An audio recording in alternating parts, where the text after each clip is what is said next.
Hello friends, आप सभी लोगों का स्वागत है आपके अपने YouTube channel math classes with Javed sir में। तो फ्रेंड्स, आज हम डिस्कस करेंगे 7 जनवरी 2025 के मोस्ट इम्पोर्टेंट करंट अफेयर्स के क्वेश्चन को। तो आप इस पूरी सेशन को लास्ट तक ज़रूर देखिएगा। और अगर आप हमारे चैनल पे पहली बार आए हैं तो इस चैनल को सब्सक्राइब करना ना भूलें, ताकि हमारे द्वारा कुछ भी अपडेट किया जाए उसका नोटिफिकेशन आपको सबसे पहले मिल सके। और इस वीडियो का पीडीएफ आपको हमारे टेलीग्राम चैनल पे मिल जाएगा, जिसका लिंक वीडियो के डिस्क्रिप्शन में दिया गया है। आप उसे वहां से इजीली डाउनलोड कर सकते हैं। तो चलिए आज के सेशन को करते हैं स्टार्ट।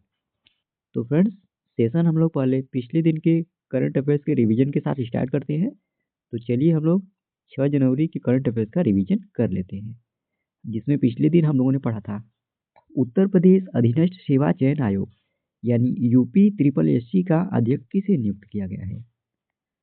तो डॉक्टर सत्यनारायण साबत को उत्तर प्रदेश अधीनस्थ सेवा चयन आयोग का अध्यक्ष नियुक्त किया गया।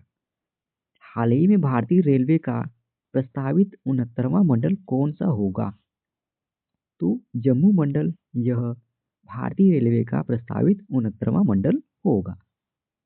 हाल ही में देश की पहली तटीय और जल पक्षी जनगणना कहाँ पर की गई। तो यह जनगणना गुजरात राज्य के जामनगर में की गई। खो खो विश्व कप 2025 का शुभंकर क्या है। तो तेजस और तारा यह खो खो विश्व कप 2025 का शुभंकर है। हाल ही में ग्रामीण भारत महोत्सव 2025 का आयोजन कहाँ किया गया। इसका आयोजन नई दिल्ली में किया गया। राष्ट्रीय सरस मेला 2025 की मेजबानी कौन सा राज्य कर रहा है। तो इसकी मेजबानी केरल कर रहा है। हाल ही में बॉर्डर गावस्कर ट्रॉफी 2024-25 का खिताब किसने जीता है। तो इसे ऑस्ट्रेलिया टीम ने जीता है। हाल ही में विश्व ब्रेल दिवस कब मनाया गया है। यह दिवस अभी हाल ही में 4 जनवरी को मनाया गया है। हाल ही में राष्ट्रीय पक्षी दिवस कब मनाया गया है। यह दिवस 5 जनवरी को मनाया गया है। अब चलिए फ्रेंड्स, हम लोग आज के सेशन को कवर कर लेते हैं, जिसमें आज का पहला प्रश्न है हाल ही में भारतीय कृषि में डिजिटल क्रांति लाने के लिए प्रोजेक्ट विस्तार किसने किया है। तो इसका सही विकल्प हो जाएगा फ्रेंड्स सी, यानी आईआईटी मद्रास ने अभी हाल ही में भारतीय कृषि में डिजिटल क्रांति लाने के लिए प्रोजेक्ट विस्तार किया है। आइए क्वेश्चन से रिलेटेड इंपॉर्टेंट पॉइंट कवर कर लेते हैं। तो आईआईटी मद्रास और कृषि मंत्रालय ने प्रोजेक्ट विस्तार लॉन्च किया है, जिसमें कृषि विस्तार का डिजिटलीकरण और 12,000 कृषि स्टार्टअप शामिल होंगे। और इस प्रोजेक्ट का नाम क्या है। तो विस्तार है, जिसका full form virtually integrated system to us agricultural resources, इसका फुल फॉर्म है। और इस पहल का उद्देश्य फ्रेंड्स भारत की कृषि विस्तार प्रणाली को डिजिटल रूप में अधिक कुशल और प्रभावशाली बनाना है, जिससे किसानों को उन्नत तकनीक और सलाह वाली सेवाएं बेहतर पहुंच मिल सके। और फिर भारत के वर्तमान कृषि मंत्री कौन है। तो श्री शिवराज सिंह चौहान है। और आईआईटी मद्रास कहाँ पर स्थित है। तो यह तमिलनाडु की राजधानी चेन्नई में स्थित है। अच्छा फ्रेंड्स, अब हम लोग कुछ एडिशनल इन्फॉर्मेशन में डिस्कस कर लेते हैं।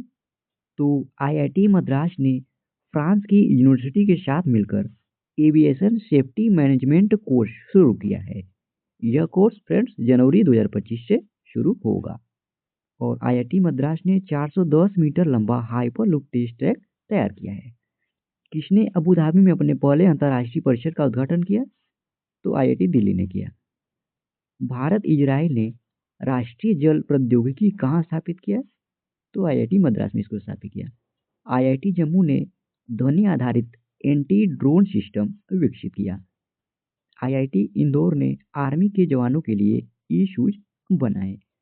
आईआईटी खड़गपुर सुंदर पिचाई को डॉक्टर ऑफ साइंस की उपाधि से सम्मानित किया। भारत के बाहर पहला आईआईटी किसने खोला। तो आईआईटी मद्रास ने। कहाँ पर खोला। तो तंजानिया में। आईआईटी मुंबई ने दर्द रहित इंजेक्शन के लिए सुई रहित शॉक सिरिंज विकसित की। आईआईटी मद्रास ने अपना पहला अंतर्राष्ट्रीय अनुसंधान केंद्र कहाँ पर खोलने की घोषणा की? तो दुबई में।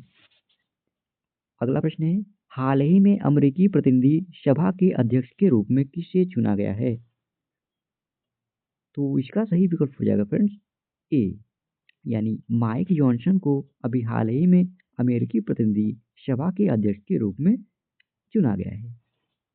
आइए क्वेश्चन से रिलेटेड इंपॉर्टेंट पॉइंट कवर कर लेते हैं। तो डोनाल्ड ट्रंप को अमेरिका के 47वें क्रम के राष्ट्रपति के रूप में चुना गया है और वह 20 जनवरी को राष्ट्रपति पद की शपथ लेंगे। और फिर इससे पहले डोनाल्ड ट्रंप अपने नए कार्यकाल के लिए नियुक्तियां कर रहे हैं और रिपब्लिकन पार्टी के नेता और सांसद माइक जॉनसन को 3 मतों के मामूली अंतर की जीत के साथ अमेरिकी प्रतिनिधि सभा के स्पीकर के लिए चुना गया है, जिसमें फ्रेंड्स रिपब्लिकन पार्टी के पास सदन में 219 सीट है, जबकि डेमोक्रेटिक पार्टी के पास 215 सीटें हैं। और लुइसियाना के चौथे कांग्रेसनल डिस्ट्रिक्ट का प्रतिनिधित्व करने वाले 52 वर्षीय जॉनसन को 218 वोट मिले, जबकि डेमोक्रेटिक पार्टी के हकीम जेफरीज को 215 वोट मिले। अच्छा फ्रेंड्स, अब हम लोग अमेरिका की कुछ अन्य नियुक्तियों को भी डिस्कस कर लेते हैं। तो सबसे पहले फ्रेंड्स, बाल्ड ईगल को अमेरिका का राष्ट्रीय पक्षी घोषित किया गया, ये आप सभी को पता ही होगा। और अमेरिका की नई राष्ट्रीय खुफिया निदेशक तुलसी गाबार्ड बनी। अमेरिका के कृषि मंत्री क्रूज रोलिंस बने। अमेरिका के स्वास्थ्य सचिव रॉबर्ट एफ कैनेडी जूनियर बने। माइक वाल्ज, इन्हें अमेरिका का राष्ट्रीय सुरक्षा सलाहकार नियुक्त किया गया। अमेरिका के फ्रेंड्स 47वें क्रम के राष्ट्रपति डोनाल्ड ट्रंप बने। अमेरिका के रक्षा सचिव पीट हेग्सेट बने। अमेरिका के वित्त सचिव स्टॉक बेसेंट बने। और सूसी विल्स को फ्रेंड्स व्हाइट हाउस का नया चीफ ऑफ स्टाफ नियुक्त किया गया। अगला प्रश्न है, संबलपुर विश्वविद्यालय द्वारा 2023 के लिए गंगाधर राष्ट्रीय कविता पुरस्कार से किसे सम्मानित किया जाएगा? इसका सही विकल्प हो जाएगा ए, यानी प्रतिभा सतपथी को संबलपुर विश्वविद्यालय द्वारा 2023 के लिए गंगाधर राष्ट्रीय कविता पुरस्कार से इनको सम्मानित किया जाएगा। आइए क्वेश्चन से रिलेटेड इंपॉर्टेंट पॉइंट कवर कर लेते हैं। तो प्रतिभा सतपथी को संबलपुर विश्वविद्यालय द्वारा 2023 के लिए गंगाधर राष्ट्रीय कविता पुरस्कार से सम्मानित किया जाएगा। यह पुरस्कार संबलपुर विश्वविद्यालय के 58वें स्थापना दिवस के अवसर पर फ्रेंड्स उन्हें प्रदान किया जाएगा। और फ्रेंड्स उन्हें साहित्य अकादमी पुरस्कार से भी सम्मानित किया जा चुका है। ओडिया में उनकी रचनाओं का कई भारतीय और विदेशी भाषाओं में अनुवाद किया गया है और यह पुरस्कार 1989 में संबलपुर विश्वविद्यालय द्वारा इसको स्थापित किया गया था। और पुरस्कार में फ्रेंड्स प्रशस्ति पत्र, शाल और पुरस्कार दिया जाता है। और फ्रेंड्स इससे पहले गुलजार, अली सरदार जाफरी, केदारनाथ सिंह, अयप्पा पडिक्कर आदि को कविता के क्षेत्र में उत्कृष्टता के लिए गंगाधर राष्ट्रीय पुरस्कार मिल चुका है। अच्छा फ्रेंड्स, 2024 में जो प्रमुख पुरस्कार वितरित किए गए थे उसका हम लोग रिवाइज कर लेते हैं। तो हिंदी भाषा के लिए साहित्य अकादमी पुरस्कार यह गगन गिल को दिया गया। जीना जस्टिस को कैम्ब्रिज समर्पित शिक्षा पुरस्कार प्रदान किया गया। पंडित राजेंद्र गंगानी को लक्षु महाराज पुरस्कार प्रदान किया गया। EI एंकर सना को ग्लोबल मीडिया अवार्ड्स दिया गया। आलोक शुक्ला को गोल्डमैन पुरस्कार प्रदान किया गया। पापुलूरी सुब्बा राव को आर्यभट्ट पुरस्कार प्रदान किया गया। अमिताभ बच्चन को लता दीनानाथ मंगेशकर पुरस्कार प्रदान किया गया। रतन टाटा को किस मानवतावादी सम्मान 2021 से सम्मानित किया गया। नोवाक जोकोविच को लोरियस वर्ल्ड स्पोर्ट्स अवार्ड 2024 से सम्मानित किया गया। और टर्नर पुरस्कार जसलीन कौर को प्रदान किया गया। लेखिका सूर्यबाला को 34वें व्यास सम्मान से सम्मानित किया गया। अगला प्रश्न है, हाल ही में भारत सरकार ने कब तक अंटार्कटिका में मैत्री 2 अनुसंधान केंद्र स्थापित करने की घोषणा की है? तो इसका सही विकल्प हो जाएगा फ्रेंड्स सी, यानी 2029 तक भारत सरकार ने अंटार्कटिका में मैत्री 2 अनुसंधान केंद्र स्थापित करने की घोषणा की है। आइए क्वेश्चन से रिलेटेड इंपॉर्टेंट पॉइंट कवर कर लेते हैं। तो भारत सरकार ने पूर्वी अंटार्कटिका में मैत्री 2 स्टेशन कार्य जनवरी 2029 तक पूर्ण होने की संभावना व्यक्त की है। और फ्रेंड्स मैत्री 2 अनुसंधान केंद्र यह पूर्वी अंटार्कटिका में इसको बनाया जाएगा। भारत ने फ्रेंड्स अंटार्कटिका में अब तक 3 अस्थायी अनुसंधान केंद्र बनाए हैं, और जिसमें फ्रेंड्स दक्षिण गंगोत्री इसे 1983 में बनाया गया था, और इसके बाद मैत्री को 1989 में और भारती को सन 2012 में बनाया गया था। लेकिन फ्रेंड्स वर्तमान में केवल मैत्री और भारतीय अनुसंधान केंद्र ही काम कर रहे हैं। मैत्री अनुसंधान केंद्र फ्रेंड्स यह 1989 में बना था और अब पुराना हो चुका है, इसलिए एक नया अनुसंधान केंद्र बनाना जरूरी हो गया है। और अंटार्कटिका में मैत्री भारत का दूसरा स्थायी अनुसंधान केंद्र है। इसका निर्माण वर्ष 1989 में पूर्ण हुआ था। यह पथरीले पहाड़ी क्षेत्र पर स्थित है, जिसे सिरमाकर ओएसिस कहा जाता है। और मैत्री के चारों ओर एक मीठे पानी की झील भी बनाई गई है, जिसे प्रियदर्शनी झील के नाम से जाना जाता है। अगला प्रश्न है, अमेरिका के सर्वोच्च नागरिक सम्मान प्रेसिडेंशियल मेडल ऑफ फ्रीडम से किसे सम्मानित किया गया? तो इसका सही विकल्प हो जाएगा फ्रेंड्स सी, यानी जॉर्ज सोरोस को अमेरिका के सर्वोच्च नागरिक सम्मान प्रेसिडेंशियल मेडल ऑफ फ्रीडम से इनको सम्मानित किया गया।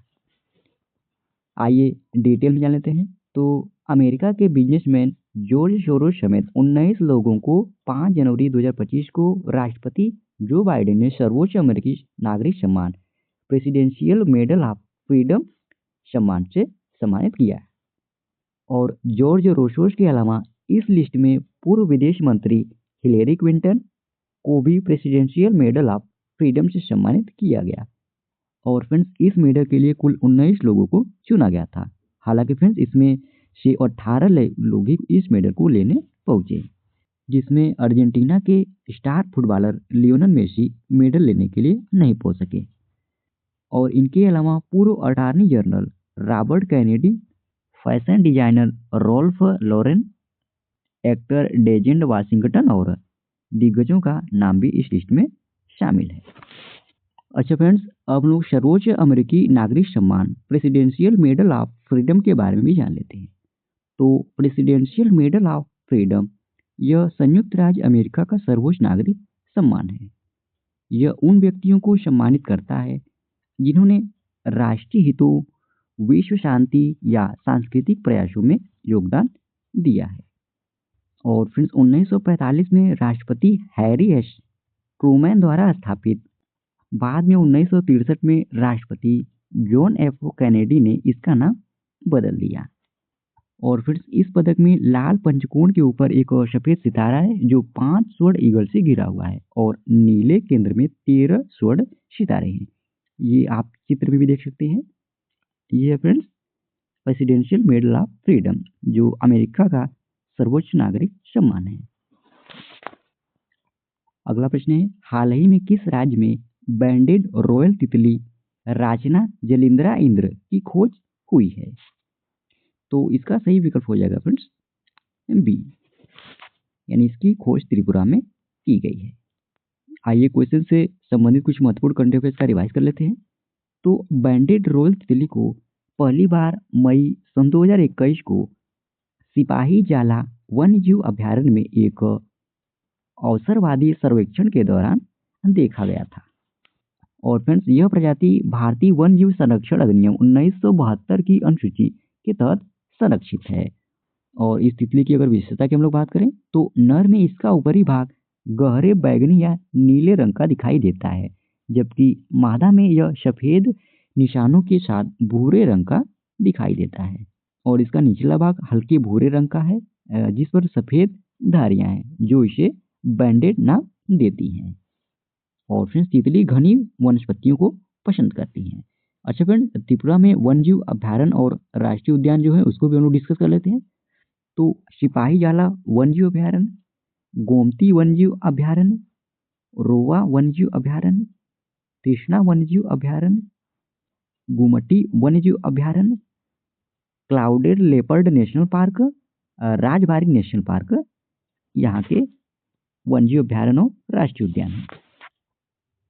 अगला प्रश्न है, हाल ही में पंचायत से संसद 2.0 पहल का उद्घाटन किसने किया? तो इसका सही विकल्प हो जाएगा बी। आइए डिटेल में जान लेते हैं। तो पंचायत से संसद 2.0 पहल का उद्घाटन 6 जनवरी सन 2025 को लोकसभा अध्यक्ष ओम बिरला द्वारा किया गया। इस कार्यक्रम का लक्ष्य भारत के 22 राज्यों और केंद्र शासित प्रदेशों में अनुसूचित जनजातियों की 502 निर्वाचित महिला प्रतिनिधियों को सशक्त बनाना है और इसका आयोजन राष्ट्रीय महिला आयोग द्वारा लोकसभा सचिवालय और जनजातीय मामलों के मंत्रालय के सहयोग से किया जाता है। और यह पहल फ्रेंड्स भगवान बिरसा मुंडा की 150वीं जयंती के अवसर पर आयोजित की गई, जो एक सम्मानित आदिवासी नेता और स्वतंत्रता सेनानी थे। अगला प्रश्न है, हाल ही में किस शहर को दुनिया का सबसे प्रदूषित शहर घोषित किया गया है? तो इसका सही विकल्प हो जाएगा बी। आइए डिटेल जान लेते हैं। तो वियतनाम की राजधानी हनोई को हाल ही में दुनिया का सबसे प्रदूषित शहर घोषित किया गया है। इस खतरनाक स्थिति की पुष्टि एयर विजुअल और IQ एयर के आंकड़ों से हुई, जिसमें फ्रेंड्स बताया गया कि हवा में pH 2.5 कणों की सांद्रता काफ़ी हद तक पहुंच गई है, जो सुरक्षित सीमा के ऊपर शहर में विशेष रूप से pH 2.5 का स्तर 266 माइक्रोन प्रति घन मीटर दर्ज किया गया, जो विश्व स्वास्थ्य संगठन द्वारा अनुशंसित अधिनियम दैनिक जोखिम से 15 गुना अधिक है।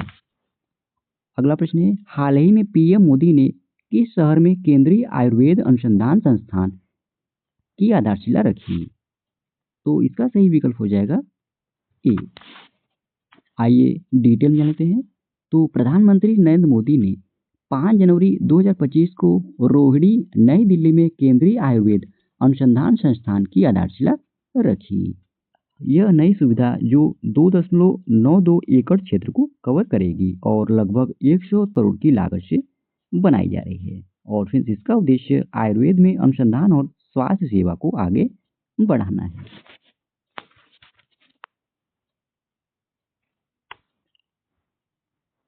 अगला प्रश्न है, हाल ही में बर्ड वार हार्वेस्ट डे कब मनाया गया है? तो इसका सही विकल्प हो जाएगा सी। आइए डिटेल में जान लेते हैं। तो विश्व युद्ध अनाथ दिवस वर्ल्ड वार ऑर्फेज डे या आपदाओं में अनाथ हुए बच्चों के लिए मनाया जाता है। और फ्रेंड्स विश्व युद्ध अनाथ दिवस पर अनाथ बच्चों द्वारा सहन किए गए आघात के बारे में जागरूकता पैदा करने के लिए कई जागरूकता कार्यक्रम आयोजित किए जाते हैं। और इस दिवस की अगर उद्देश्य की बात करें तो युद्ध से प्रभावित बच्चों के जीवन को बेहतर बनाना इस दिवस का उद्देश्य है। और इसकी शुरुआत फ्रांसीसी संगठन SOS एंड्रेट्स ने की थी। अच्छा फ्रेंड्स, यह भी जानते रहिए 6 जनवरी को गुरु गोविंद सिंह जयंती, विश्व युद्ध अनाथ दिवस, राष्ट्रीय प्रौद्योगिकी दिवस मनाए जाते हैं। और विषय या थीम की बात करें फ्रेंड्स, तो विश्व युद्ध अनाथ दिवस 2025 के अभी थीम की घोषणा नहीं हुई है। तो फ्रेंड्स हम लोग इसके पिछले कुछ वर्षों के थीम को डिस्कस कर लेते हैं। तो 2024 में इस दिवस की थीम अनाथों का जीवन मायने रखता है घोषित किया गया था। और 2023 में इस दिवस की थीम बच्चे सबसे बड़े युद्ध पीड़ित होंगे। और 2022 में इस दिवस का विषय विश्व युद्ध अनाथों के लिए एक सुरक्षित और स्थिर भविष्य बनाना यह घोषित किया गया था। 2021 में युद्ध के प्रभावों से पीड़ित बच्चों की रक्षा और समर्थन करना यह घोषित किया गया था। और 2020 में विश्व युद्ध अनाथों के लिए शिक्षा और सुरक्षा का महत्व यह 2020 में विश्व युद्ध अनाथ दिवस का विषय घोषित किया गया था। अच्छा फ्रेंड, जनवरी 2025 में अब तक जितने भी दिवस मनाए गए हैं उन सभी दिवसों के साथ हम लोग थीम को भी डिस्कस कर लेते हैं। तो 1 जनवरी को वैश्विक परिवार दिवस मनाया गया और थीम क्या रही इस दिवस की? एक साथ हम समृद्ध होते हैं, हमारे वैश्विक संबंधों का जश्न मनाते हुए यह इस दिवस की थीम थी। 2 जनवरी को विश्व अंतर्मुखी दिवस मनाया गया और थीम क्या रही? शोर भले ही विश्व में कुछ शांति और स्थिरता वर्तमान वैश्विक जलवायु के साथ गहराई से मेल खाता है, यह इस दिवस की थीम थी। 3 जनवरी को अंतर्राष्ट्रीय मन शरीर कल्याण दिवस मनाया गया और थीम क्या रही? तो समस्त कल्याण मन शरीर और आत्मा, यह इस दिवस की थीम थी। 4 जनवरी को विश्व ब्रेल दिवस मनाया गया। 5 जनवरी को राष्ट्रीय पक्षी दिवस मनाया गया। और इस दिवस की थीम क्या थी? तो हमारे पंखों वाले दोस्तों की सुरक्षा है, यह इस दिवस की थीम थी। तो फ्रेंड्स, इसी प्रश्न के साथ ही ये आज का हमारा डेली करंट अफेयर्स का सेशन समाप्त होता है। आशा करते हैं आज का आपको सेशन अच्छा लगा होगा और इस वीडियो का पीडीएफ आपको हमारे टेलीग्राम चैनल पे मिल जाएगा। वहाँ से आप इसे इजीली डाउनलोड कर सकते हैं। और अगर आप हमारे चैनल पे पहली बार विजिट किए हैं तो चैनल को सब्सक्राइब करना ना भूलें, ताकि हमारे द्वारा कुछ भी अपडेट किया जाए उसका नोटिफिकेशन आपको सबसे पहले मिल सके। और लास्ट तक वीडियो में बने रहने के लिए धन्यवाद। आज के लिए इतना ही। जय हिंद, वंदे मातरम।